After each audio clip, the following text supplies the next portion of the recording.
ദൈവ തിരുനാമത്തിന് മഹത്വമുണ്ടാവട്ടെ. Bible reading പ്രോഗ്രാമിൽ സംബന്ധിക്കുന്ന എല്ലാവർക്കും കർത്തൃനാമത്തിൽ സ്നേഹവന്ദനം. ഇന്ന് നമ്മൾ യോഹന്നാൻ്റെ സുവിശേഷം 14-ാം അധ്യായമാണ് വായിക്കുകയും ധ്യാനിക്കുകയും ചെയ്യുന്നത്. യോഹന്നാൻ്റെ സുവിശേഷം 14, 15, 16 അധ്യായങ്ങൾ കർത്താവിൻ്റെ അന്ത്യവാക്കുകളെന്ന രീതിയിൽ വളരെ സുപ്രധാനങ്ങളാണ്. മനുഷ്യബുദ്ധിക്ക് അതീതമായ ദിവ്യ രഹസ്യങ്ങളുടെ വിശദീകരണമാണിത്.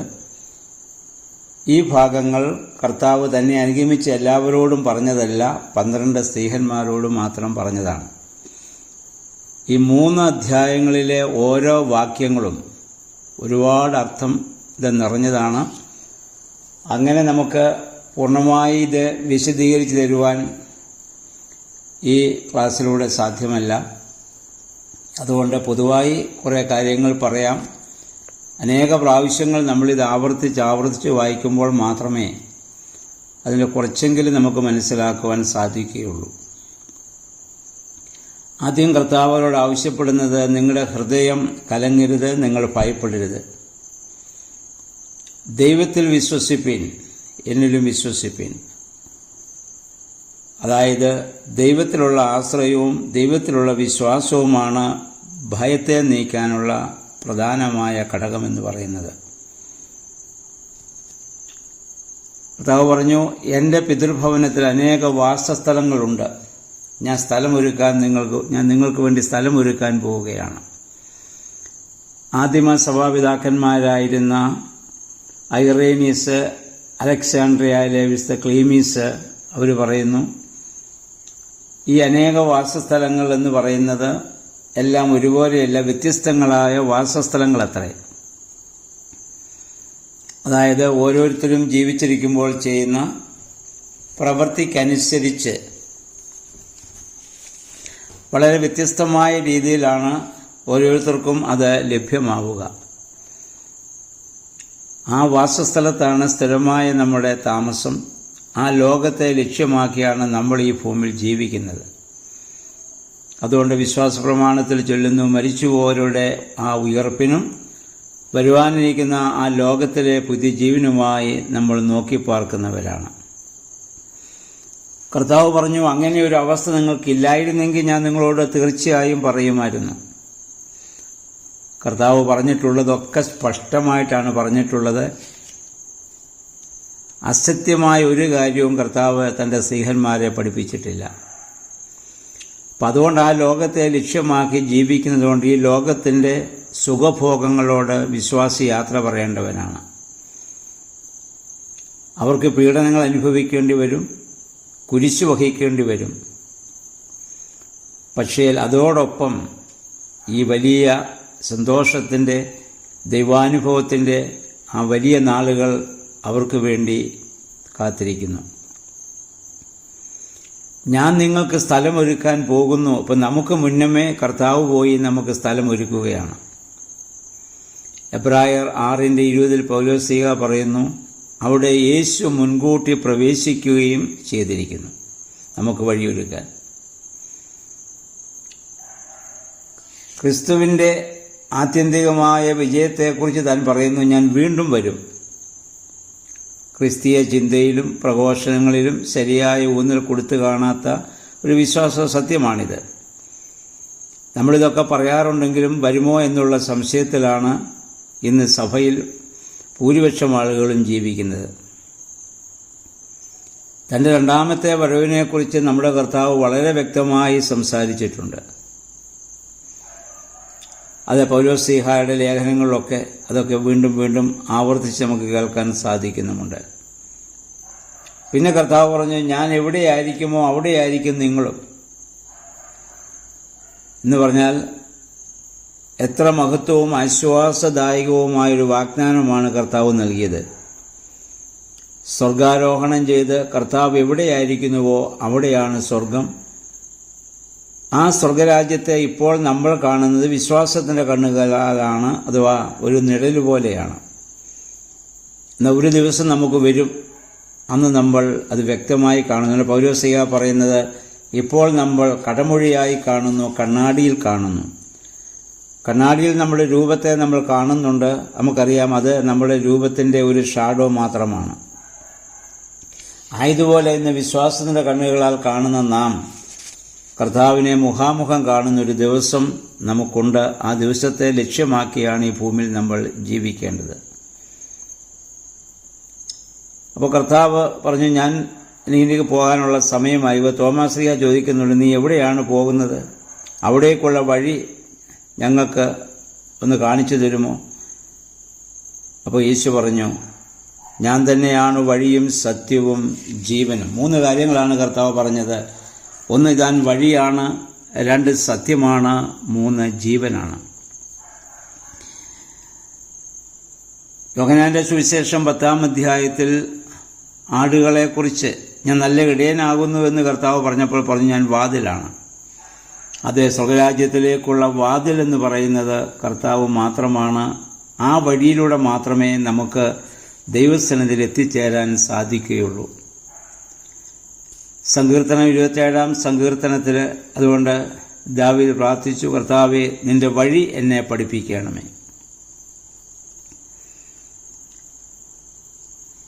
ഇനി രണ്ടാമത് പറഞ്ഞു, ഞാൻ സത്യമാണ്. അനേക ആളുകൾ സത്യത്തെക്കുറിച്ച് അനേകർ സംസാരിച്ചിട്ടുണ്ട്. എന്നാൽ ഞാൻ സത്യത്തിൻ്റെ മൂർത്തിഭാവമായവൻ കർത്താവ് മാത്രമാണ്.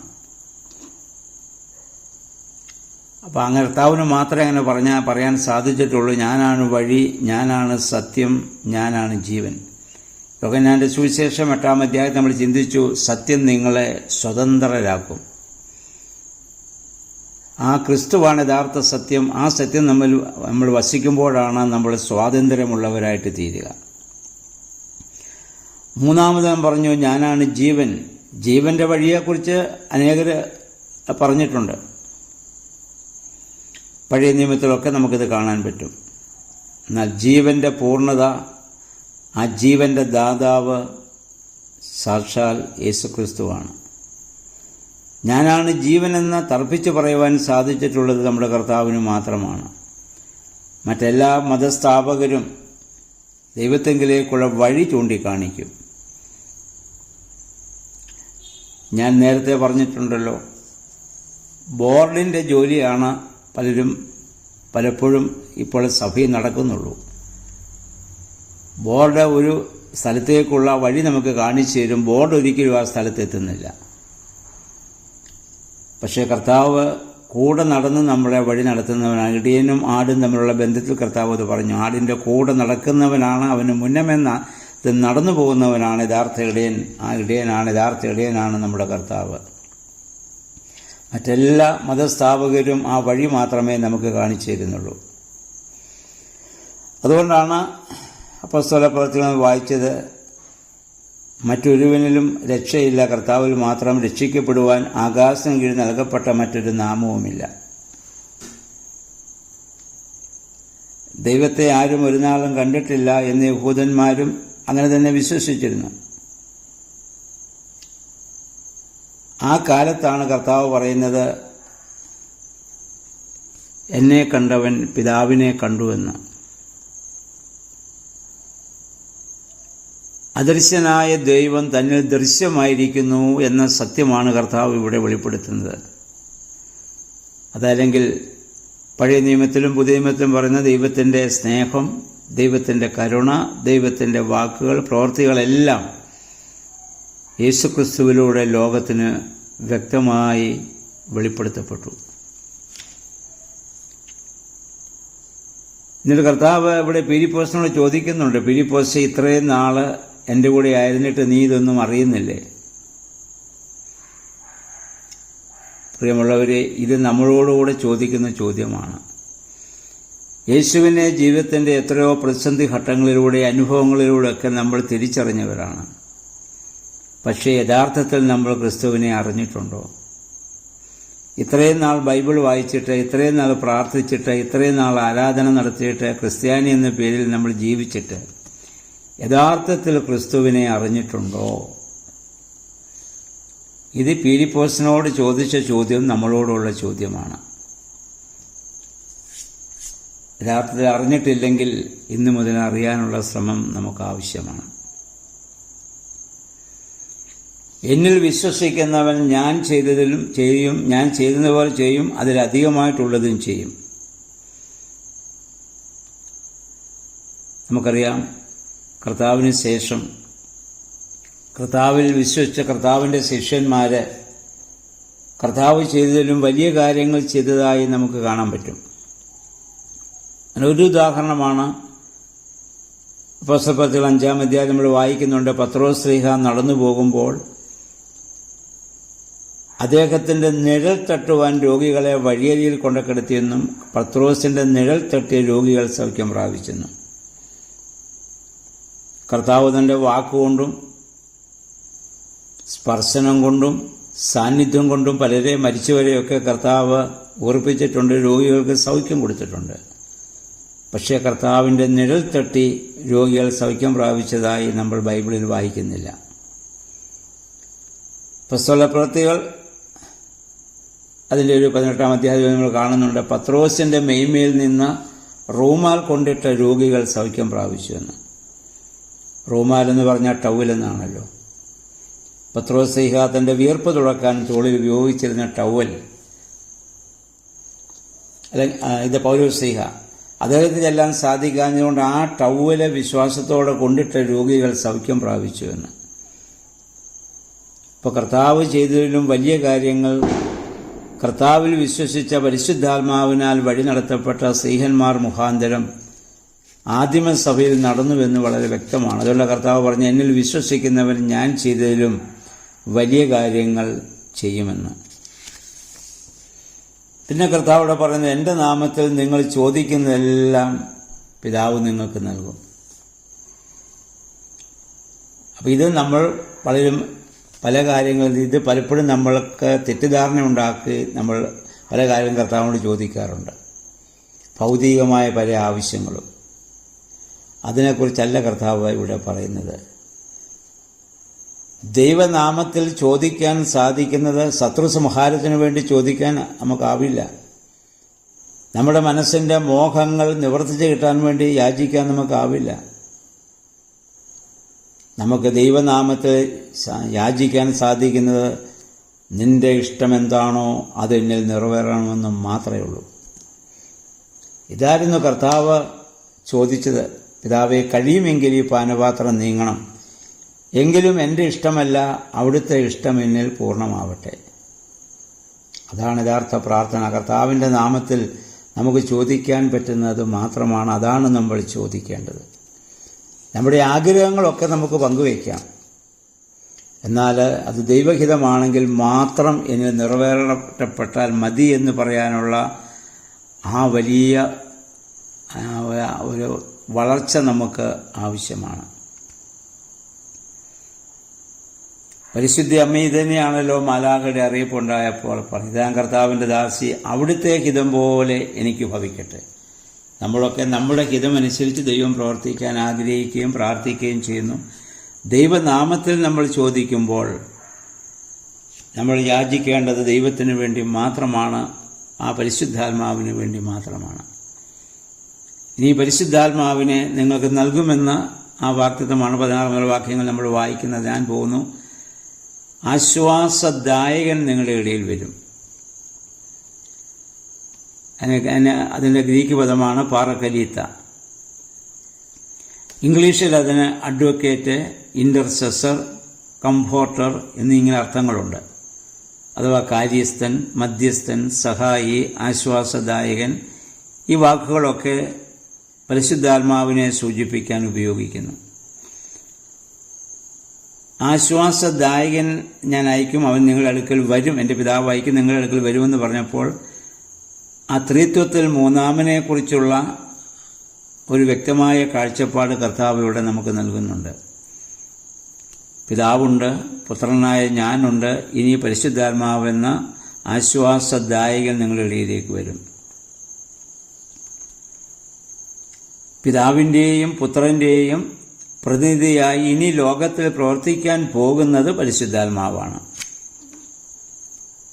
അതായത് കർത്താവിൻ്റെ ശാരീരികമായ അസാന്നിധ്യം മൂലമുണ്ടാകുന്ന ദുഃഖം മാറ്റുവാൻ, ആശ്വാസം പ്രദാനം ചെയ്യുവാൻ ആശ്വാസദായകൻ വരും, ആശ്വാസപ്രദൻ വരും. അപ്പോൾ കർത്താവിൻ്റെ ആഗ്രഹപ്രകാരം പിതാവാണ് ഇനി പരിശുദ്ധാത്മാവിനെ അയക്കുന്നത്. പരിശുദ്ധാത്മാവ് എന്നേക്കും നിങ്ങളെ വഴി നടത്തും എന്ന് പറഞ്ഞാൽ മരണശേഷവും മനുഷ്യനെ സ്ഥിതി ചെയ്യും പരിശുദ്ധാത്മാവ്. തങ്ങളുടെ ദൗത്യ നിർവഹണത്തിനുള്ള പ്രേരണയും ശക്തിയും ഒക്കെ ഈ പരിശുദ്ധാത്മാവ് നൽകിക്കൊണ്ടിരിക്കും. അതുപോലെ തന്നെ സ്ത്രീഹന്മാരുടെ ഹൃദയങ്ങളിൽ കർത്താവ് ഏൽപ്പിച്ച ദൗത്യം അവരെ ഓർമ്മിപ്പിക്കും. ലോകത്തെക്കുറിച്ചും പാപത്തെക്കുറിച്ചും നീതിയെക്കുറിച്ചും ന്യായവിധിയെക്കുറിച്ചും ബോധ്യം വരുത്തും. അതിനും പുറമെ അവൻ സത്യത്തിൻ്റെ ആത്മാവാണ്. സർവവിശ്വാസ സത്യവും വെളിപ്പെടുത്തുകയും പഠിപ്പിക്കുകയും അത് അനുസ്മരിപ്പിക്കുകയും ചെയ്യുന്നത് പരിശുദ്ധാത്മാവാണ്. അതായത് നിങ്ങളും ലോകവും തമ്മിലുള്ള വ്യത്യാസത്തെക്കുറിച്ച് പറയുന്നു. നിങ്ങളെ ഒരു വലിയ ചുമതല ഞാൻ ഫലമേൽപ്പിക്കുകയാണ്. നിങ്ങളെന്താണ് ചെയ്യേണ്ടത്? ഞാൻ പറഞ്ഞ എൻ്റെ മാർഗം കാണിക്കുവാനും ആ ആശ്വാസപ്രദന് വിധേയമായി ഈ ഭൂമിയിൽ ജീവിപ്പാനും നിങ്ങൾ തയ്യാറാകണം. ദൈവമില്ല എന്ന രീതിയിൽ ജീവിക്കുന്നവർക്ക് അവനെ അറിയാൻ സാധിക്കുകയില്ല. അതാണ് ലോകം അവനെ അറിയുകയില്ല എന്ന് പറഞ്ഞത്. ലോകമയന്മാർ ആത്മമയന്മാരിൽ നിന്ന് വ്യത്യസ്തരാണ്. ഈ ഭൂമിയിൽ മാത്രം ആശ്രയം വെച്ച് ജീവിക്കുന്നു. അതുകൊണ്ട് അവർക്ക് പരിശുദ്ധാത്മാവിൻ്റെ വെളിപ്പെടുത്തലിനെ ലഭിക്കാനോ ഉൾക്കൊള്ളാനോ സാധിക്കുകയില്ല. പിന്നെ പറഞ്ഞു, ഞാൻ നിങ്ങളെ അനാഥരായി ഉപേക്ഷിക്കുകയില്ല. ആരാണ് അനാഥൻ? പിതാക്കളില്ലാത്ത നിസ്സഹായന്മാരായ, വഴി നടത്തുവാൻ ആളില്ലാത്തവരാണ് അനാഥര്. പക്ഷേ തനിക്ക് ശേഷവും തൻ്റെ ശരീര സാന്നിധ്യം നഷ്ടപ്പെട്ടാലും എനിക്ക് പകരം പരിശുദ്ധാത്മാവ് ഒരു വ്യക്തിയായി നിങ്ങളുടെ കൂടെ ഉണ്ടാവും, അവൻ നിങ്ങളെ വഴി നടത്തും. ആ ഒരു വലിയ സത്യമാണ് കർത്താവ് ഇവിടെ അവരോട് ഇത് പറയുന്നത്. ഇനി കർത്താവ് പറയുന്നു, അല്പസമയം കൂടി ഞാൻ നിങ്ങളുടെ കൂടെ ഉണ്ടാവും. ഇന്ന് ആസന്നമായ തൻ്റെ മരണം സമീപിച്ചിരിക്കുന്നു എന്ന് കർത്താവ് അവരെ ഓർമ്മപ്പെടുത്തുകയാണ്. പിന്നെ പറഞ്ഞു, അതിനുശേഷം ഞാൻ നിങ്ങളുടെ അടുക്കൽ വരും. തൻ്റെ പുനരുദ്ധാന മുഖാന്തരം വീണ്ടും താൻ അവരുടെ സാന്നിധ്യം നൽകുമെന്ന ആ വലിയ സത്യം കർത്താവ് ഇവിടെ പറയുന്നുണ്ട്. സ്ത്രീഹന്മാർക്ക് അത് പൂർണ്ണമായി ഉൾക്കൊള്ളാൻ സാധിക്കുമോ എന്ന് സംശയമാണിപ്പോൾ. തൻ്റെ പുനരുദ്ധാനം നിങ്ങളുടെ നിരാശയെ ഒക്കെ അകറ്റി പ്രത്യാശയും നിങ്ങൾക്ക് നൽകും, നിങ്ങളുടെ ഭയത്തെ ധൈര്യമാക്കി മാറ്റും എന്ന ആ ഒരു കാര്യം കർത്താവ് മുന്നമേ അവർക്ക് പറഞ്ഞു കൊടുക്കുകയാണ്. 19-20 വാക്യങ്ങൾ നമ്മൾ വായിക്കുമ്പോൾ അല്പം കഴിഞ്ഞ് എന്ന് പറഞ്ഞാൽ ഉയർപ്പ് കഴിഞ്ഞ് ഞാൻ നിങ്ങൾക്ക് പ്രത്യക്ഷനാകും. എന്നാൽ ലോകത്തിന് ആ മഹാഭാഗ്യമുണ്ടാകുകയില്ല. കാരണം അവർ യേശുവിനെ വെറുക്കുന്നു. എൻ്റെ ജീവൻ മൂലം നിങ്ങളും ആത്മീയമായി ജീവനുള്ളവരായിരിക്കും. 21-24 വാക്യങ്ങളിൽ കർത്തൃസ്നേഹത്തെക്കുറിച്ചുള്ള വിശദീകരണമാണ്. കർത്താവിനെ സ്നേഹിക്കുന്നവൻ ആരാണ്? കർത്താവിൻ്റെ കൽപ്പനകൾ പാലിക്കുന്നവനാണ്. അവനുള്ള പ്രതിഫലം എന്താണെന്ന് കർത്താവ് പറഞ്ഞു, പിതാവിൻ്റെ വാത്സല്യഭാജനമാകും. എന്നെ അവന് പരിശുദ്ധാത്മാവ് വെളിപ്പെടുത്തി കൊടുക്കും. അതിനേക്കാൾ ഉപരി എൻ്റെയും എൻ്റെ പിതാവിൻ്റെയും സന്തത സഹവാസം അവനോടുകൂടെ ഉണ്ടായിരിക്കും. ഇതാണ് കർത്താവിൽ പൂർണ്ണമായി വിശ്വസിച്ച് സ്നേഹിക്കുന്നവന് ലഭിക്കുന്നതായ വലിയ വാഗ്ദത്തം, വലിയ അനുഗ്രഹം. അതാണ് 25-26 വാക്യങ്ങളിൽ പരിശുദ്ധാത്മാവിനെ കുറിച്ചുള്ള ഉപദേശം. അവൻ ആശ്വാസപ്രദനാണ്, ധൈര്യം നൽകുന്നവനാണ്. എൻ്റെ നാമത്തിൽ എൻ്റെ പ്രതിനിധിയായി പിതാവ് അയക്കുന്നവനാണവൻ.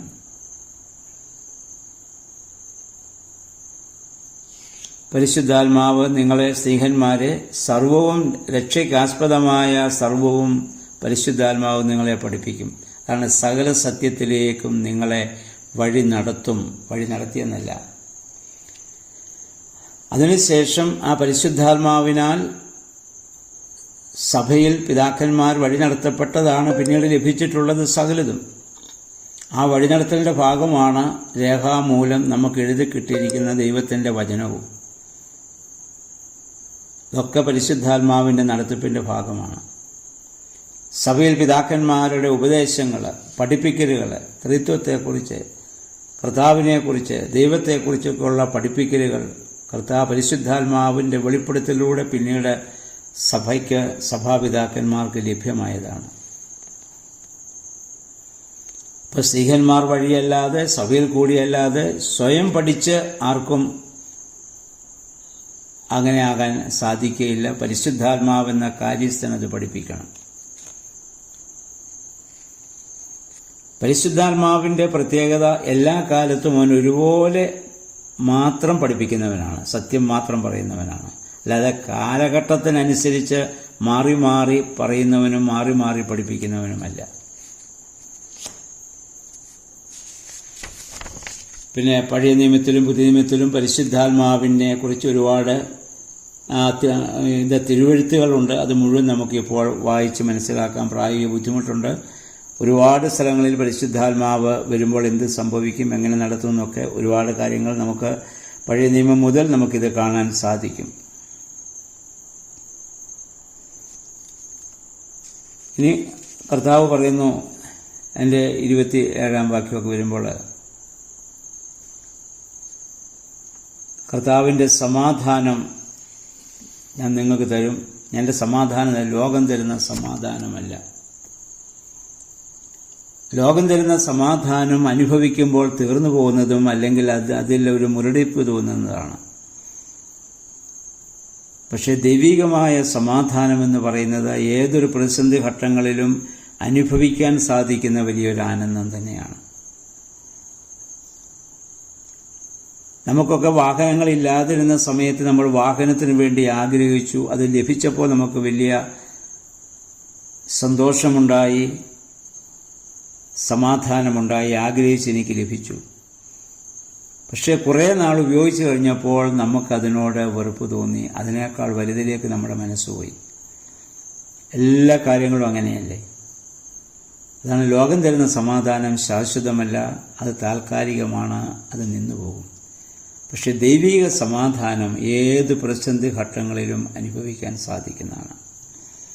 ആണ് കാൽവരിയുടെ നെറുകയിൽ കിടന്ന് ക്രൂശിച്ചവരെ നോക്കി കർത്താവ് പ്രാർത്ഥിച്ചപ്പോഴും കർത്താവ് അനുഭവിച്ച ഒരു സമാധാനമുണ്ട്. അതാണ് ദൈവികമായ സമാധാനം. കഴിയുമെങ്കിൽ പാനപാത്രം നീങ്ങണമെന്ന് പ്രാർത്ഥിച്ചിട്ട് ആ പാനപാത്രം തന്നെ കുടിപ്പിച്ച പിതാവിൻ്റെ കരങ്ങളിൽ തൻ്റെ ആത്മാവിനെ സമർപ്പിച്ചപ്പോൾ ഉണ്ടാകുന്ന ഒരു സമാധാനം.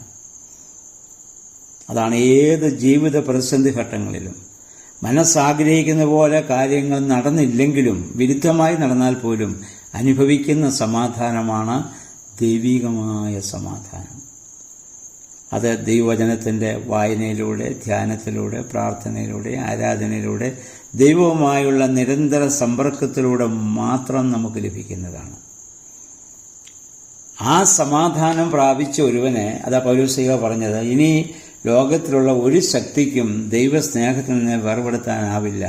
ഉയരത്തിനോ ആഴത്തിനോ നഗ്നതയ്ക്കോ പട്ടിണിക്കോ വാളിനോ ക്ഷാമത്തിനോ ഒന്നും ദൈവസ്നേഹത്തിൽ നിന്ന് വേർപെടുത്താൻ ഇനി ഒരിക്കലും സാധ്യമല്ല എന്ന് പറയാൻ സാധിക്കുന്ന ഒരു വലിയ സമാധാനം. അതാണ് കർത്താവ് വാഗ്ദത്തം ചെയ്തത്. ഇനി 30 വാക്യം വരുമ്പോൾ കർത്താവ് പറയുന്നു, ഇനി അധികം ഞാൻ നിങ്ങളോട് സംസാരിക്കുകയില്ല. തൻ്റെ നാഴിക, ക്രൂശിൽ മരിക്കാനുള്ള സമയം ആസന്നമായി എന്ന് കർത്താവ് സ്ത്രീയന്മാരോട് പറയുകയാണ്. അവിടെ ലോകത്തിന് എൻ്റെ മേൽ ഒന്നുമില്ല എന്ന് പറഞ്ഞാൽ അവൻ്റെ അല്ലെങ്കിൽ പിശാചിൻ്റെ ശക്തിയും അധികാരവും കൊണ്ടല്ല ഞാൻ മരിക്കുന്നത്, എൻ്റെ പിതാവിൻ്റെ അല്ലെങ്കിൽ എൻ്റെ മനസ്സോടെയാണ് ഞാൻ മരിക്കുന്നത് എന്ന് കർത്താവ് അവിടെ വ്യക്തമാക്കുകയാണ്. അതായത് എൻ്റെ പിതാവിൻ്റെ ഇഷ്ടം നിറവേറ്റുക എന്നതാണ് എൻ്റെ ഭക്ഷണം. ഇതിനു മുമ്പ് കർത്താവ് പറഞ്ഞു, എൻ്റെ ഭക്ഷണം എൻ്റെ പിതാവിൻ്റെ ഇഷ്ടം നിറവേറ്റുന്നതാണ്. പിതാവ് മനുഷ്യരക്ഷയ്ക്ക് വേണ്ടി തന്നെ അയച്ചെങ്കിൽ ആ ക്രൂശ് താൻ വഹിക്കുന്നതാണ് തൻ്റെ ഭക്ഷണം. അല്ലാതെ പിശാചല്ല എന്നെ കൊല്ലുന്നത്, ഞാൻ സ്വയം അത് ഏറ്റെടുക്കുകയാണ് ആ മരണത്തെ ദൂരീകരിക്കാൻ വേണ്ടി. ഇത്രയും ഭാഗങ്ങളാണ് ഇന്ന് ഈ 14-ാം അധ്യായവുമായി വളരെ പെരിഫറലായി ആ കുറച്ച് കാര്യങ്ങൾ മാത്രം നമ്മൾ പറഞ്ഞു, ചിന്തിച്ചു എന്ന് മാത്രമേ ഉള്ളൂ. ഇതുമായി ബന്ധപ്പെട്ട് ഒരുപാട് കാര്യങ്ങൾ ഓരോ വാക്യങ്ങളും എടുത്ത് നമുക്ക് ഒരുപാട് അപഗ്രഥിച്ച് പഠിക്കുവാനായിട്ടുണ്ട്. അതിനുള്ള സാവകാശവും സമയം ഇപ്പോൾ ഇല്ലല്ലോ. അതുകൊണ്ട് ഈ വേദഭാഗം ഇനി 15-16 അധ്യായങ്ങൾ, ഈ 3 അധ്യായങ്ങളിലും കർത്താവ് ഒരുപാട് കാര്യങ്ങൾ ശിഷ്യന്മാരെ പഠിപ്പിക്കുന്നുണ്ട്. 12 ശിഷ്യന്മാരെ അത് നമ്മൾ വായിച്ച് മനസ്സിലാക്കുമ്പോഴാണ് നമ്മൾ ആ ശിഷ്യത്വത്തിൻ്റെ ശ്രേഷ്ഠത, അല്ലെ കർത്താവിനെ അനുഗമിക്കുന്നതിൻ്റെ ശ്രേഷ്ഠത നമുക്ക് മനസ്സിലാകുകയുള്ളൂ. അതിന് നമുക്കിടയാകട്ടെ. ഇന്നത്തെ ദിവസം ഈ 14-ാം അധ്യായം പല ആവർത്തി വായിച്ച് ധ്യാനിച്ച് അതനുസരിച്ച് ആ പരിശുദ്ധാത്മാവെന്ന കാര്യസ്ഥന് വിധേയമായി ഈ ഭൂമിയിൽ ജീവിപ്പാൻ നമ്മളെ തന്നെ നമുക്ക് സമർപ്പിക്കാം. ദൈവത്തിൻ്റെ പരിശുദ്ധാത്മാവ് അതിന് നമ്മെ സഹായിക്കട്ടെ. ദൈവനാമം മാത്രം മഹത്വപ്പെടട്ടെ.